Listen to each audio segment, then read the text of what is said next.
I'm ready to go live.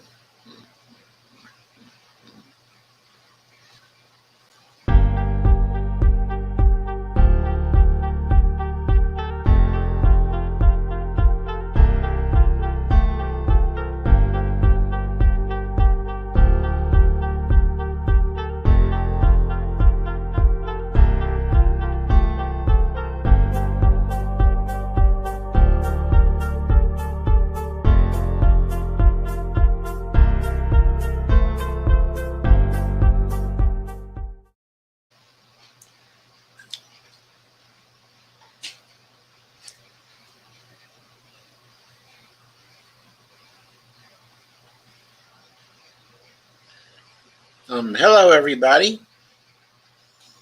This is Empowering Democracy. I'm your host, Joe Firestone. And the topic of this stream is the big lie cancer. The big lie cancer. Before we get into it, hello, Karma D. And hello, Dolores. How are you? As I think you know, I saw your stream. I really enjoyed it. Okay. I think the concept of the show is very, very good. I really like that.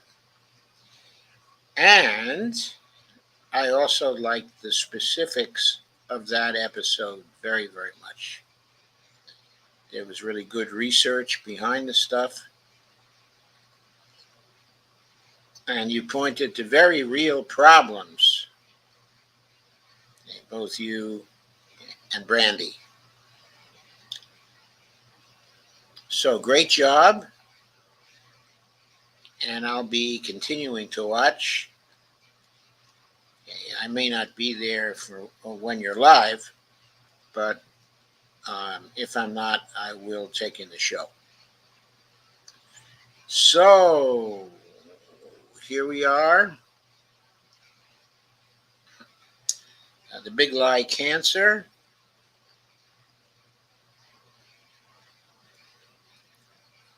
Share my screen.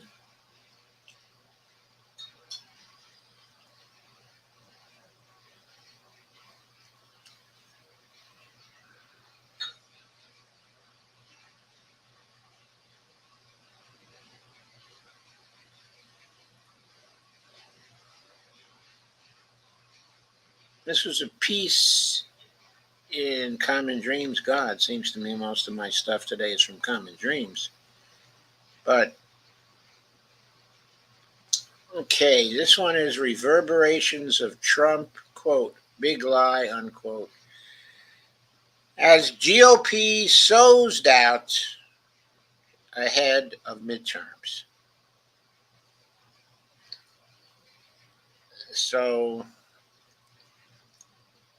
with less than a week to go until the midterm elections, supporters of former President Donald Trump, I should say was done by Julia Conley of Common Dreams on November 2nd, 2022, just yesterday. Supporters of former President Donald Trump's baseless big lie, quote unquote, that he was the legitimate winner of the 2020 election have taken numerous approaches to questioning the integrity of the democratic process, including, in several cases, Republican candidates echoing Trump as they suggest they won't accept, an electoral loss on November 8th.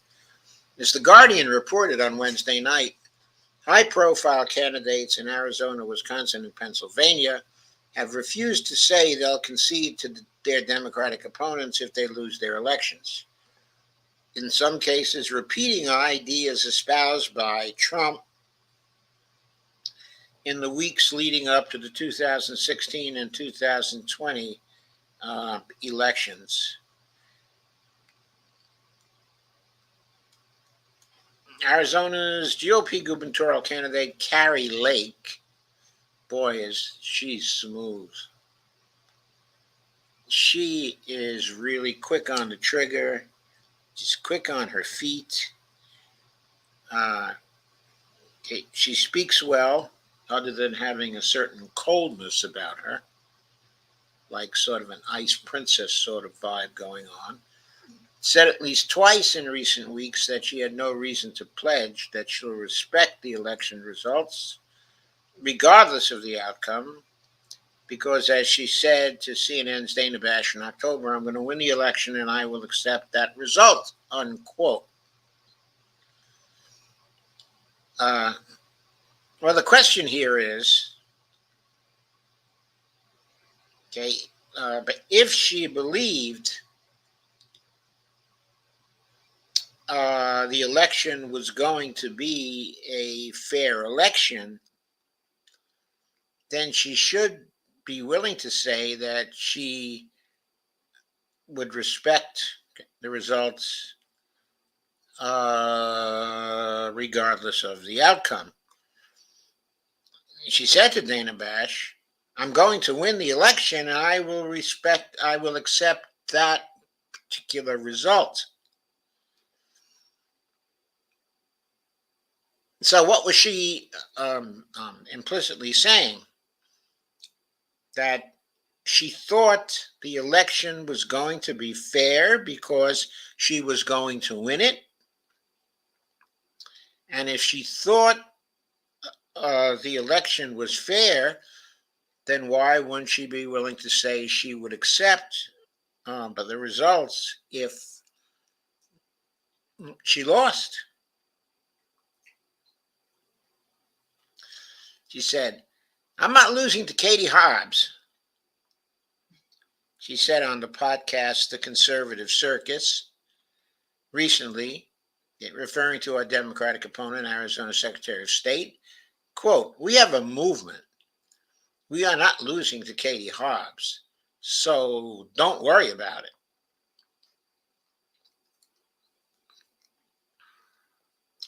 If she's so sure, does that mean that she fixed the elections herself and she knows the outcome? Anyway, Republican U.S. Senator candidate Blake Masters, meanwhile, has urged his supporters to be on the lookout for fraud when they cast their votes.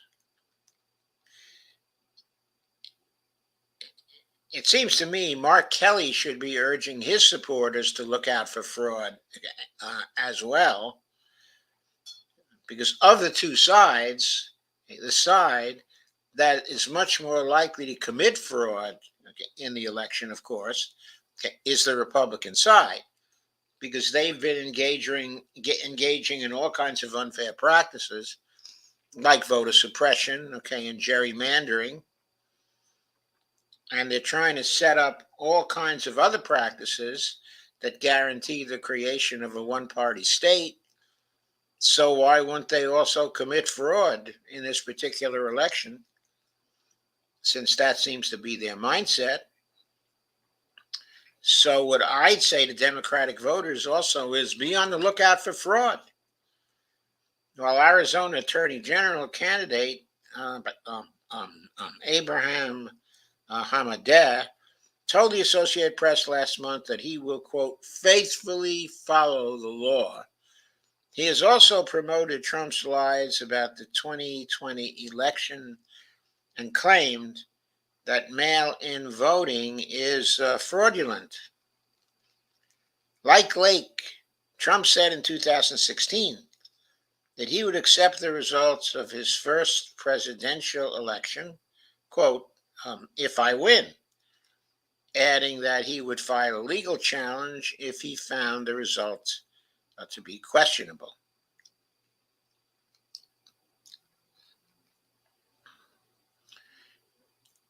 I would say, based on his actions after the 2020 election,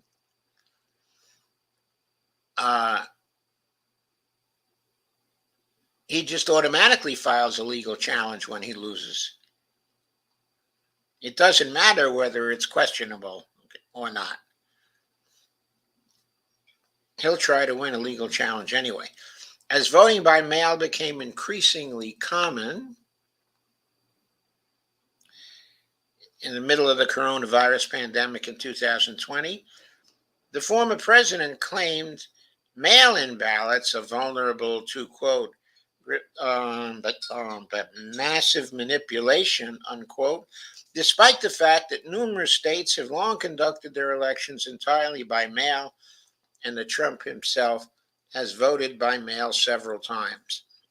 It's always a wonder to me that the Trump supporters don't see the hypocrisy in all this, the massive avoidance of logical consistency in their arguments. I suppose they see it, they just don't care. The former president also called on his supporters to watch their polling places, quote, very carefully in the run up to the 2020 election, as Masters is now. I'd advise Joe Biden to do the same thing. Quote, the cancer that former President Trump injected into our electoral system has spread in 2022 to any number of candidates for important positions, unquote.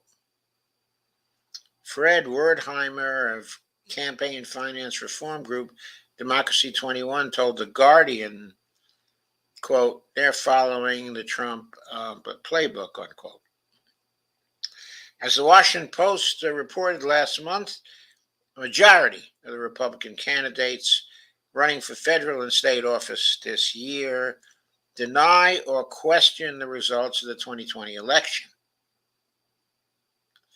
While 65% of GOP voters still believe President Joe Biden's victory was illegitimate, even though dozens of lawsuits challenging the results filed by Trump and his allies were rejected in court.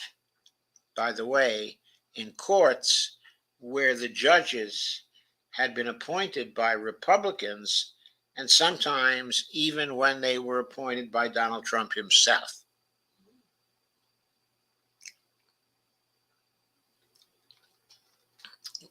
Lisa Bryant, a political science professor at California State University, Fresno, said to Al Jazeera on Tuesday that continued election denialism has created a feedback loop between Republican candidates and voters. With false beliefs about the integrity of the 2020 election prevalent among the GOP electorate, candidates are pushed to adopt the stance, which in turn lends perceived legitimacy to the false claim that the 2020 vote was marred by fraud, unquote, reported Al Jazeera. As a candidate, you can use election denialism to leverage yourself in a campaign and get a following and get donors and supporters, Bryan told the outlet. Quote, that's why it doesn't matter if it's true. It's that people believe it's true. They want somebody else to confirm that belief is a legitimate one. Candidates go out there and confirm it even if they don't believe it's true because they know it'll work. So along with Republican candidates in Arizona and Wisconsin, Senator Ron Johnson and the state's gubernatorial nominee, Timothy Michaels, declined last month to say unequivocally that they would accept the election results. In Pennsylvania, Republican gubernatorial candidate Doug Mastriano, who organized busloads of people traveling to Trump's so-called, quote, stop the steal, unquote, rally on January 6th, 2021, ahead of the violent insurrection at the U.S. Capitol, has refused to say whether he will concede to Democrat Josh Shapiro. The Republicans' refusal to commit to a peaceful concession should they lose comes as counties in Arizona and Nevada are pushing for a shift to hand counts of ballots, driven by conspiracies claiming that voting machines were rigged in 2020. As an independent group in Arizona has recruited volunteers, some of which are going to be armed, to, quote, watch, unquote, ballot drop boxes, an endeavor that was curtailed by a federal judge this week, and as election officials have been inundated with record requests in what government watchdogs have said appears to be a coordinated attempt to prevent them from preparing for the election.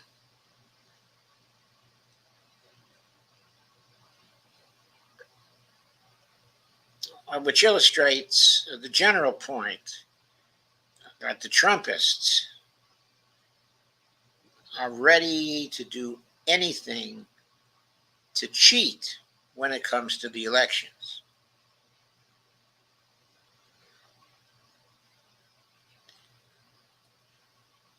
Trying to stop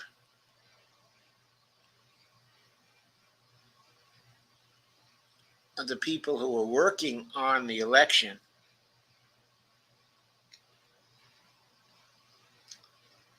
from actually preparing for the election is, of course, a tactic to get people to doubt whether the election is a legitimate one.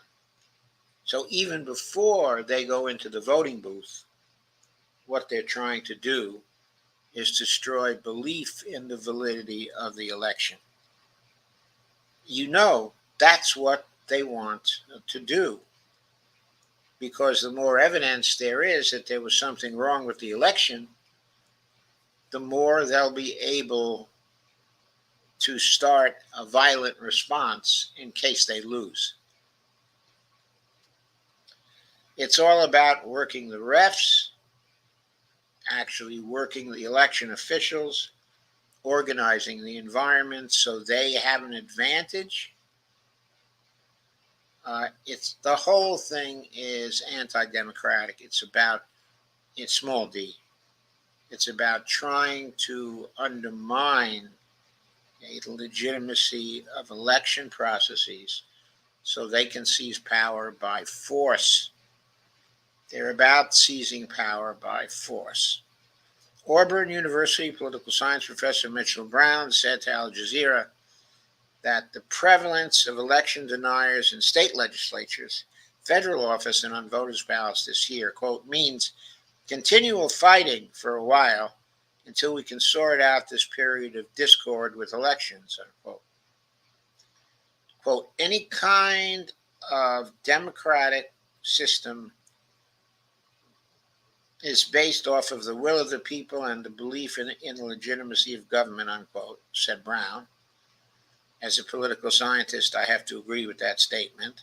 Quote, and as we saw what happened on January 6th, that was the beginning of a real problem that is being dealt with. But if trust continues to erode in the institutions, that is a real cause for concern, unquote.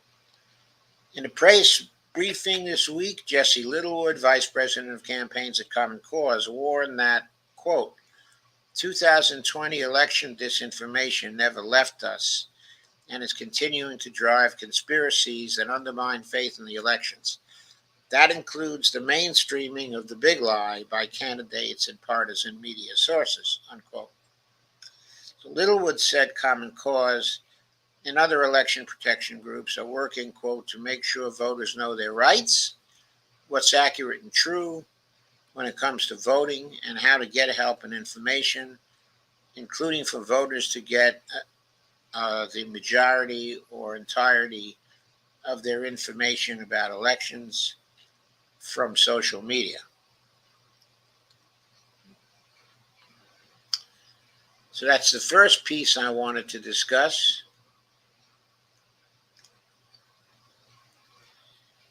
Second piece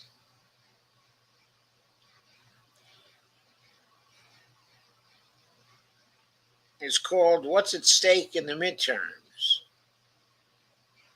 The subtitle is Electoral Democracy as We Know It. Okay, the November 8th midterm elections could be the last in which the United States operates as a functional democracy. Could be a lot of different things are converging to make that a possible outcome. This is by John Nichols, November 2nd, 2022. It comes from The Progressive. But John Nichols is a great writer on the progressive side, very faithful to the ideas of the ideology. He writes for The Nation, for the New Republic, and of course he writes for The Progressive. He's often carried in Common Dreams. Okay, not to be alarmist, but the November 8th midterm elections could be the last in which the United States operates as a functional democracy. President Joe Biden hinted at this when he declared on September 1st that America is at, quote, an inflection point. One of those moments that determine the shape of everything that's to come after, unquote. Yet the president stopped short of stating the obvious. The 2022 competition pits his own relatively hapless Democratic Party against an authoritarian Republican Party that seeks power in order to rig the electoral process to its permanent advantage. Now, folks, that is a true statement. When you look at what the Republicans have been trying to do all over the country, they've been trying to rig the electoral process to their advantage in a host of ways. They've been doing that for some time. Not just, in this election season. All the gerrymandering that's gone on since 2010, all the voter suppression in various elections, including primaries, that's about a party seeking an unfair advantage over the other party. And one party has been much more dedicated to this and much more successful at it than the other party. Not saying that Democrats don't seek unfair advantages also. They gerrymander too in states where they control things. But they've never set up the situation so that they are guaranteed to have a permanent one-party advantage in a state. The Republicans have done that in Wisconsin. They've done that in Pennsylvania. They've done that in a number of states across the country.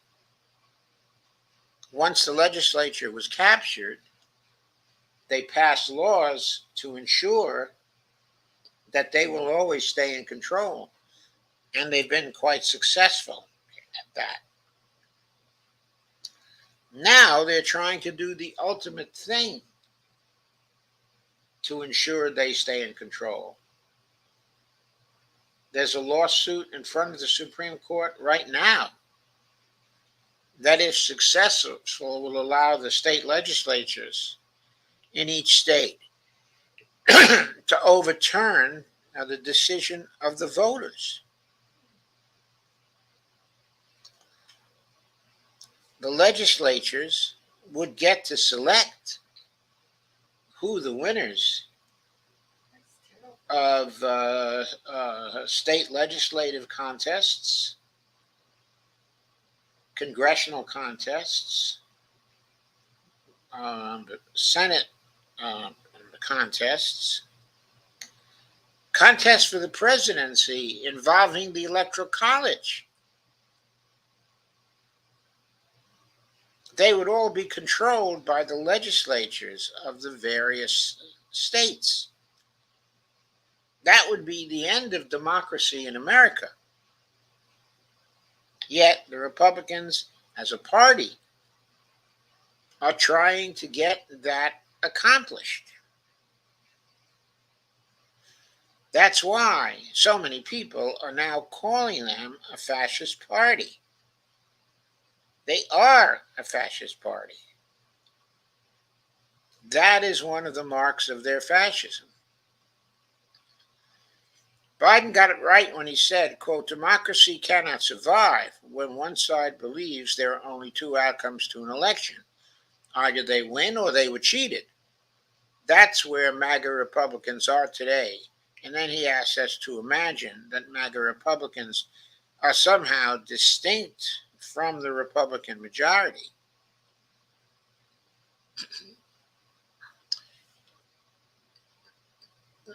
Biden is a veteran of 36 years in the U.S. Senate and 8 years in the vice presidency. He can't wrap his head around the fact the Republican Party of Gerald Ford and George H.W. Bush is no more. Not, quote, not every Republican, not even the majority of Republicans, he insisted, quote again, are MAGA Republicans. Seriously? Given a chance to reject MAGA Republicanism, Wyoming's GOP voters instead booted legacy conservative Liz Cheney out of the Congress. Why? Because Donald Trump told them to. The same thing happened in Republican primaries in Arizona, Michigan, Ohio, Pennsylvania, Wisconsin, dozens of other states where Trump-backed candidates prevailed. There were a few exceptions, but that didn't change the rule. This is Trump's Republican Party, and is teaching it to disregard democracy. The GOP that Biden knew, that of country club types of moderates and bipartisan compromisers, has been remade as an authoritarian cabal that seeks power in 2022 and 2024 for the purpose of remaking the American political system so that it will never again be forced to cede power. What's at stake is not merely control of Congress, although that is up for grabs at a point when Democrats and Republicans hold 50 seats each in the Senate, and the Democratic majority in the House could be lost by flipping as few as 5 seats.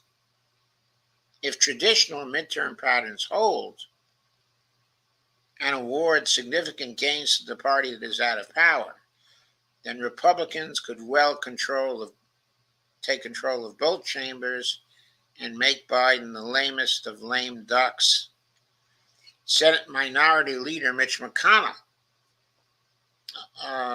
Republican of Kentucky, would then become the majority leader and block Biden's policies and appointments to a Supreme Court that is already serving as the legal arm of the Republican National Committee. Meanwhile, McConnell's cronies in Congress and at the state level would be positioned to mangle election laws so badly that Trump really could lose and yet win in 2024. In which case, according to Steve Bannon, 4,000 shock troops will take over the regulatory state.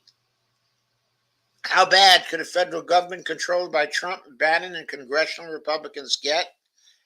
These are people who see Hungarian strongman and Prime Minister Viktor Orban as such a role model that they made him the star of this year's Conservative Political Action Conference in Dallas, Texas. Orban's party never loses, and if their American cousins get their way, neither will Trump. That's where all this election denialism, voter suppression, and diminishment of democracy ends. To think otherwise is absurd. To say otherwise is dangerous. What's at stake in 2022 is electoral democracy as we know it. That makes this the most consequential midterm election since 1862, when congressional majorities aligned with the narrowly elected President Abraham Lincoln. In that distant year, Lincoln acknowledged, quote, The dogmas of the quiet past are inadequate to the stormy present, unquote. Biden needs to stop looking for honorable Republicans. The, quote, party of Lincoln, unquote, is finished. It is now the, quote, party of Trump, unquote. And if the party of Trump wins, democracy is doomed. And if you don't believe John Nichols, then maybe you'll believe Ralph Nader, because here comes Ralph Nader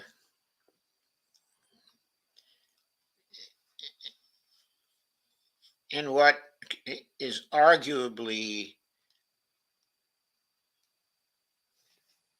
the surprise of the year.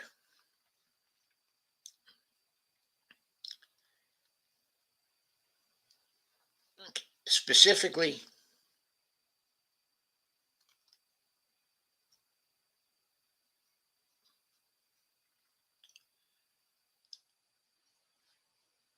let's get to Ralph's piece here.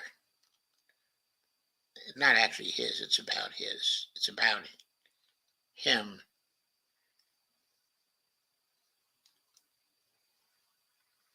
It was written, I believe, by Jeff Cohn and Norman Solomon.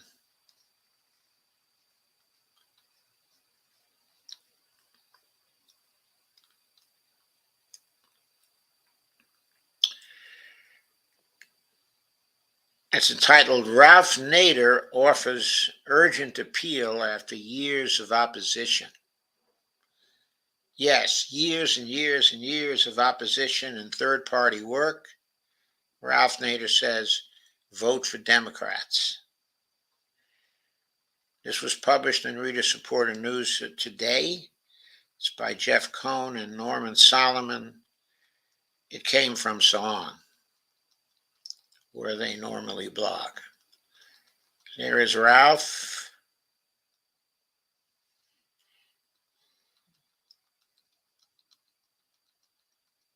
He made these statements on the 2nd of November, 2022. For decades, independent and third-party candidate Ralph Nader sends a message. This year is different. When Nader appeared on Democracy Now! Last week, a key moment came as he responded to the final question from host Amy Goodman. Quote, you have campaigned as an independent and a green throughout your whole political life. You ran for president 4 times. Why now throw in your lot with the Democrats, unquote. Nader replies, quote, well, this is clearly the most dangerous political movement since the Civil War. The GOP under the corporate fascist Trump's thumb. He spread a whole breed of many Trumpsters who were getting far too much publicity compared to their opponents. Everything we fought for, Amy, for over 50 years is at stake here. They're ready to do everything but tear seatbelts out of cars. I don't know, they might be ready to do that, Ralph. After all, it's infringement on their freedom, right? They want to let Wall Street lie, cheat, and steal with impunity. They want to make sure the corporate crime wave continues to roll across America against workers and consumers and the elderly and children, unquote. And Ralph added, quote, so this is an order of magnitude we have never seen before, unquote. In the week ahead, the crucial question is whether the Republican Party will be successful in capturing Congress.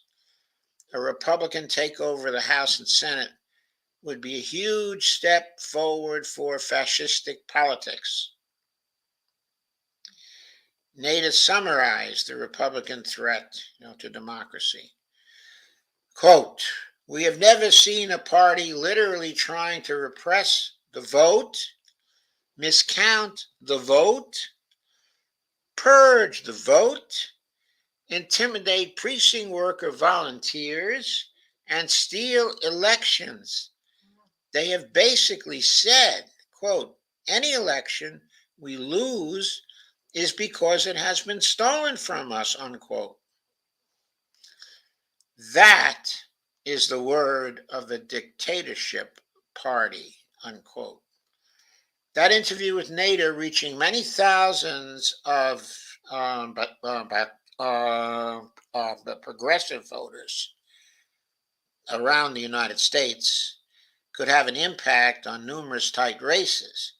The battle for control of the Senate, most notably, is down to the wire in Arizona, Florida, Georgia, Iowa, Nevada, New Hampshire, North Carolina, Ohio, Pennsylvania, and Wisconsin. That's right. All those races are close. All those races can go to either side.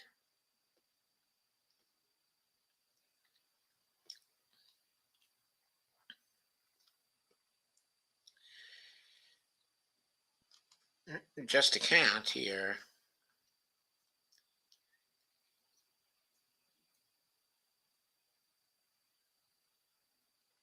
One, two, three, four.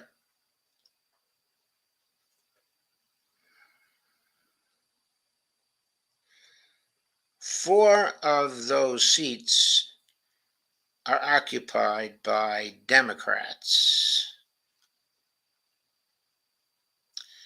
2, 3, 4, 4, 5, 6, 7, 8, 9, 10.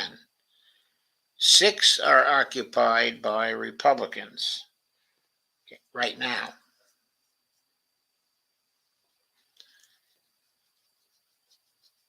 So those seats really hold the key in the Senate.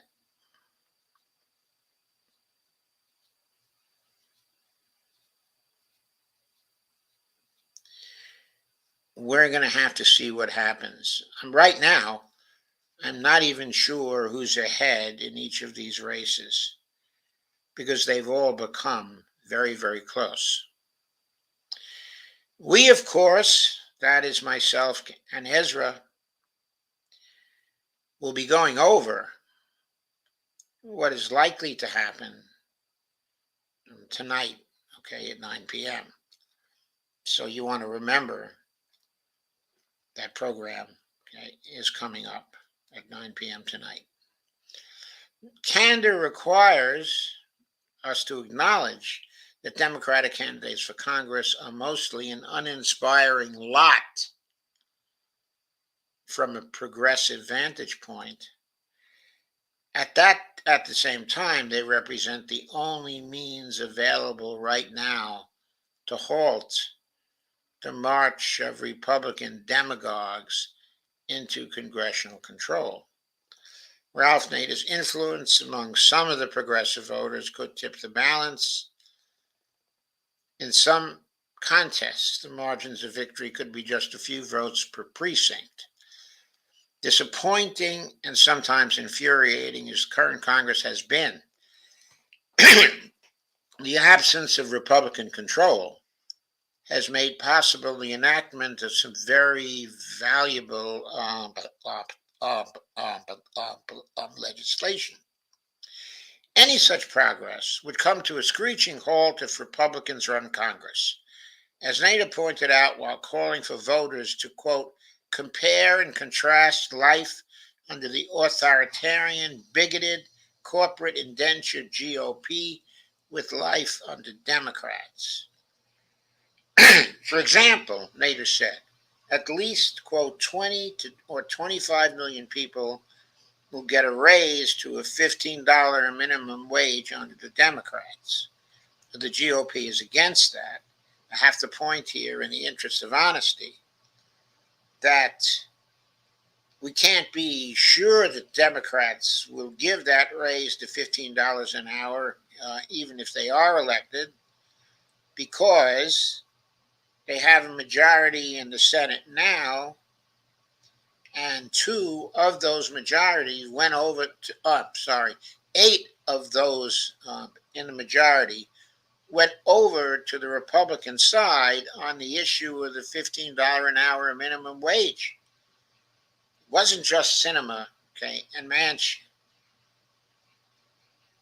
It was also some people running in those states. For example, Maggie Hassan in New Hampshire was one of the people who voted against the Sanders Amendment to get the minimum wage into the American Rescue Plan.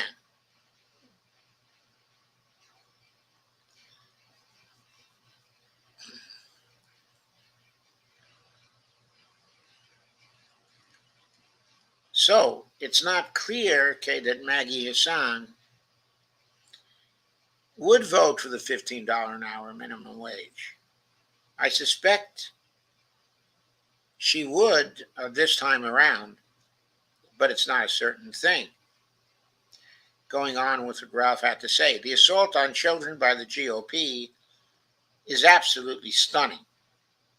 From not using available Medicaid funds to insure them, to exposing them to hazardous pesticides, also denying paid family leave and sick leave. The GOP is against all that. The $300 a month child tax credit to 58 million children in our country, cutting child poverty by a third, was suspended because of GOP opposition in January. Well, that was a part of the reason why it got suspended, Ralph. But the rest of the reason is because when the Democrats were passing the American Rescue Plan, they couldn't get enough votes to pass the $300 a month tax credit as a permanent measure. The Republicans were able to suspend it in January because the Democrats never made it permanent in the first place when they passed it. So to what extent is that going to be a problem now? Now, Nader was crystal clear.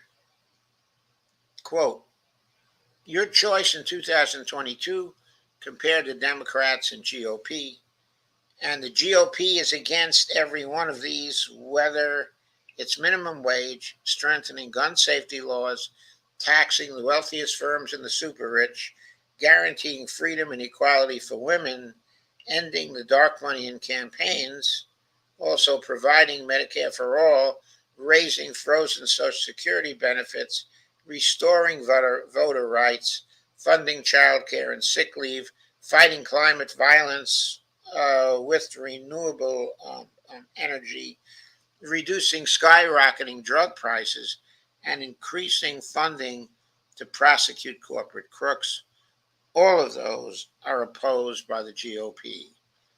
There are profound differences between the two major parties.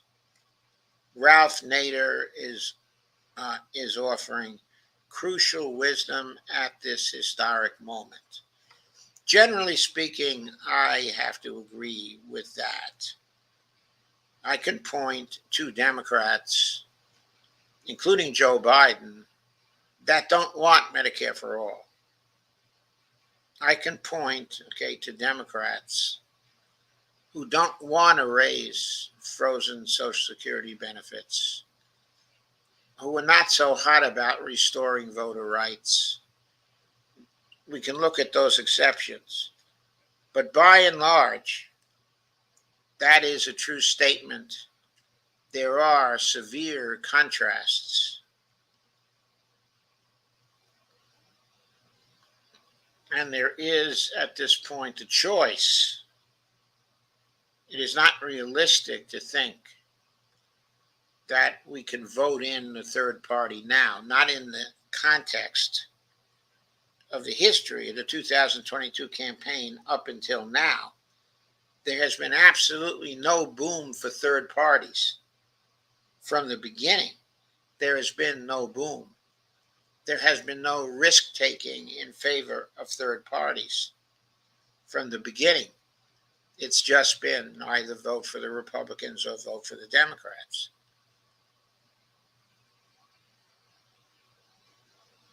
So, if it's completely unacceptable for the Republicans to take control, the choice right now leads to the Democrats. Now, some people would say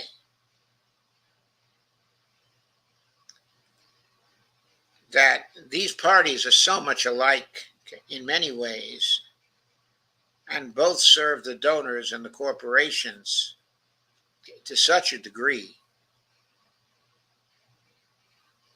that who cares if the Democrats lose and the Republicans take control? Why is it important? Both are rotten. The whole regime has to be overthrown in such a way the people have to go into the streets and stay there until they get what they need. We need a general strike. We need movements of various kinds. We need a movement of movements. That's all that matters right now, not who wins this particular campaign. So my reply to that is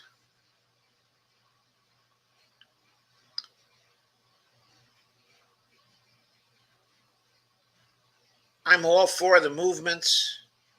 I'm all for the organization of them. I'm all for campaigns that would make a difference. My own favorite, of course, is getting rid of the big money in politics altogether by using the acceptance of big money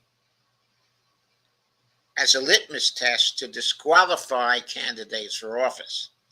That, by the way, would also support getting people to vote for third parties. There's lots we can do to overthrow the regime we have now.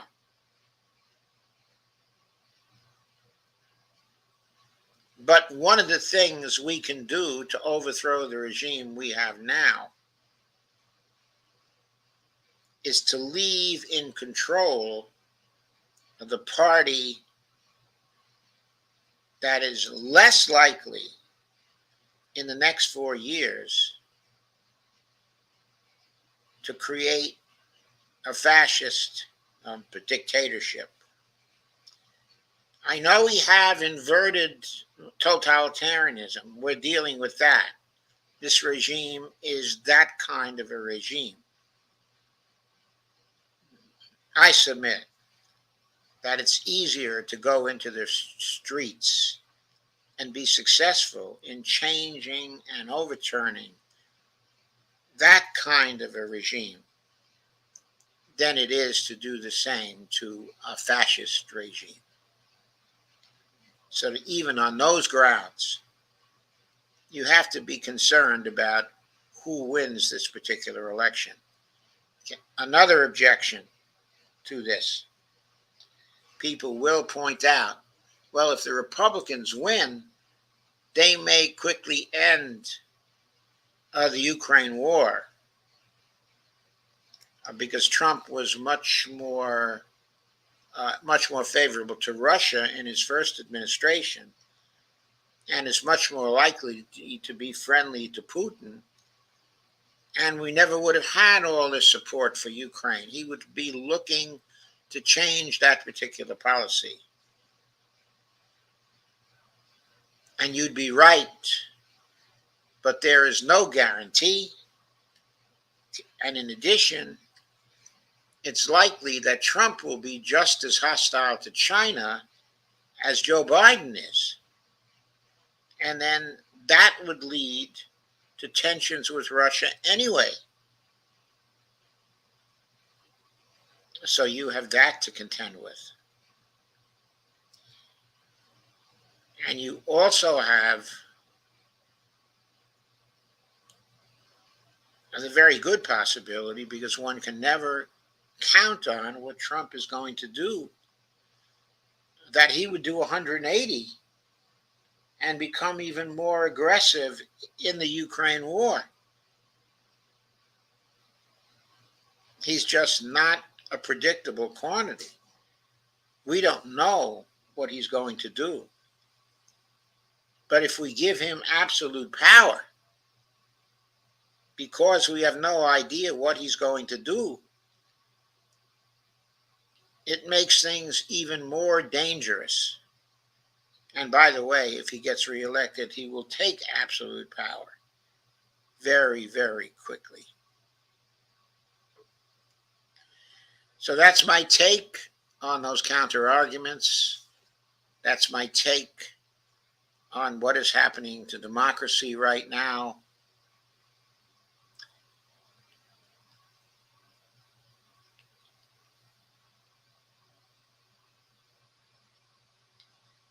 And that is my take on the big lie cancer that we are suffering from right now in terms of our democracy.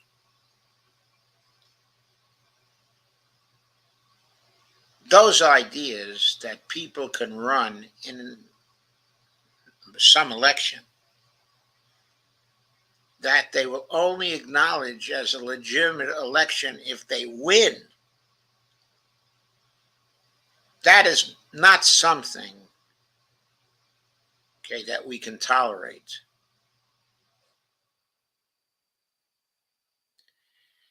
Okay, I believe Democrats should pass a law tomorrow, and that law should say that in order to run, okay, in any election, as of now, you have to guarantee that you will concede to the winner of the election.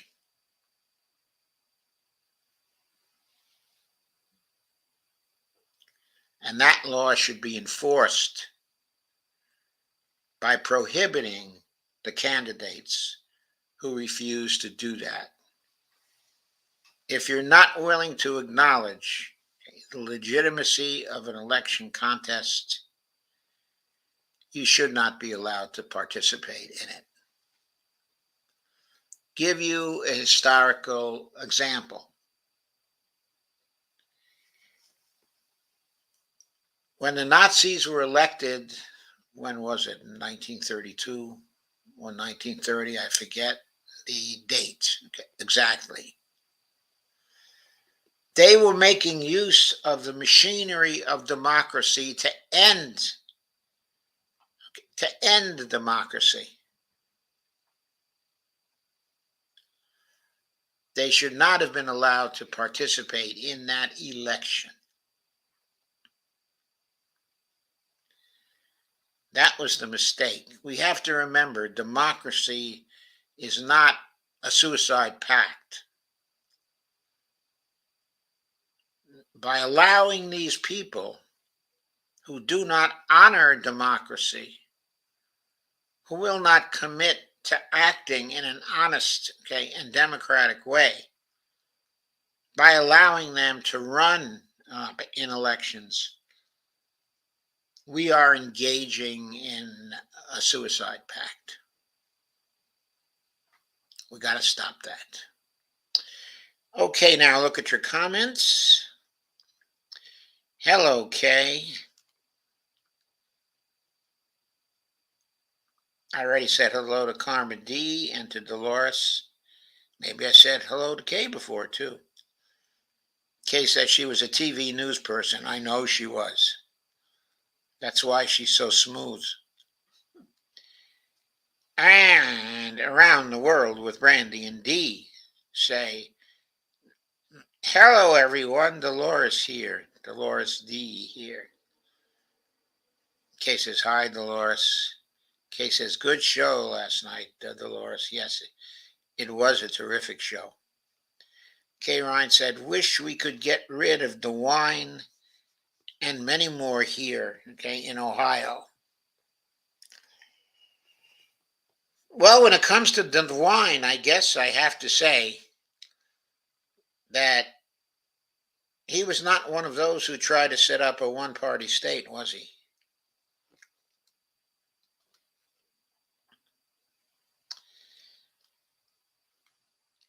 And Dolores, under the label of Brandy and D, says, thank you, Kay. So that does it for me for now. This is the end of my second update of the day, my second stream of the day.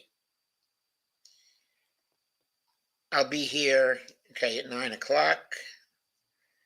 I expect that Ezra will be here too.